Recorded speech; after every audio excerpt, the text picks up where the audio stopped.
মিশিগানে আগামী ৭ জুলাই রোববার উদযাপিত হবে শ্রী শ্রী জগন্নাথ দেবের রথযাত্রা উৎসব।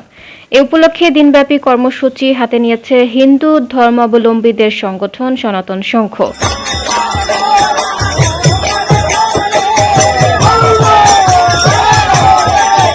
রথযাত্রা সফলভাবে সম্পন্ন করার জন্য গত রোববার এক সভা অনুষ্ঠিত হয়।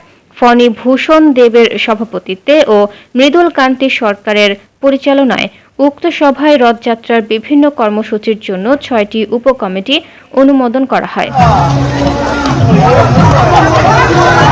৭ জুলাই রোববার বিকেল ৫টায় রথযাত্রাটি হ্যামট্রাম্যাক সিটির বেলমেন্ট ও গ্যালাগার স্ট্রিটের পয়েন্ট থেকে শুরু হয়ে সিটি হল প্রাঙ্গণে গিয়ে শেষ হবে।